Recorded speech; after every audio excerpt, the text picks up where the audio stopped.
Children, tonight I have brought you the oldest and most important of my stories. Peter Pan? Sleeping Beauty? No, children, tonight I have brought you a story written very, very long ago. It is the story of a magnificent kingdom on a mountain and the valley folk below.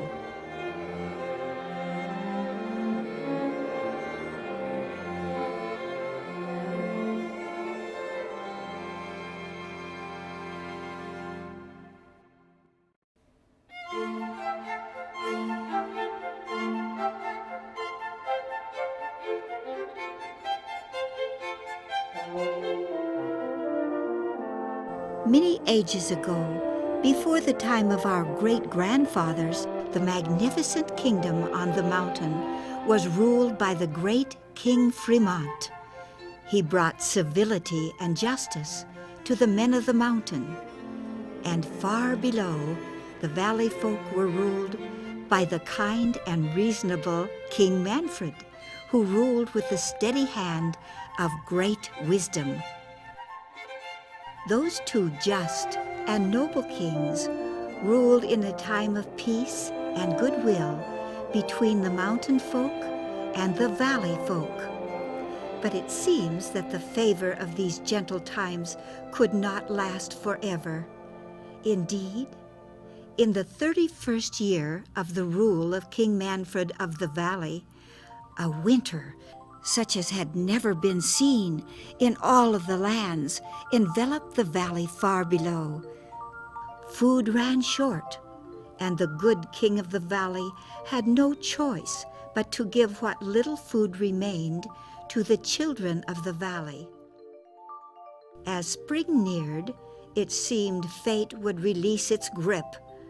But even as the snow melted away, the good King Manfred fell gravely ill. Late that week, he passed away. Of course, another king of the valley was crowned, King Hayden, son of Manfred. But while the reign of kings continued, the peace between the folk of the valley and the mountain would sadly end. King Hayden ruled peacefully for a time, but there came a day when a strange discovery was made.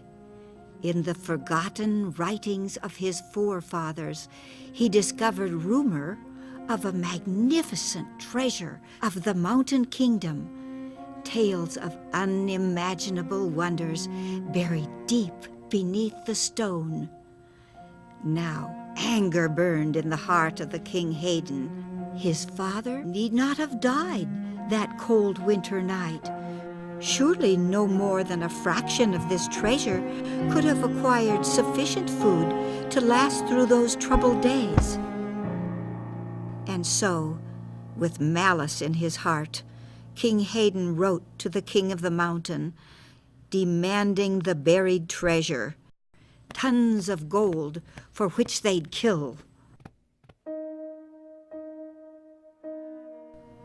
When King Fremont of the mountain received this message, he was deeply saddened that King Hayden should demand the treasure in such an angry manner. He responded, scrawling on a piece of parchment, simply this: "With our brothers we will share all the secrets of our mountain, all the riches buried there." This cryptic response outraged King Hayden. He no longer wished to share anything with that crowned murderer on the mountain. He wanted it all. So he gathered the valley folk, telling them of the treasure, of how his father and countless others need not have died. And when Hayden had poured out his anger into the hearts of his people, he gave two furious commands. People of the valley, mount your horses, draw your swords. Then terrible thing happened. Knights of the valley tore into their great city on horseback, slaughtering every man, woman, and child of the mountain kingdom. Not even good King Vermont was spared.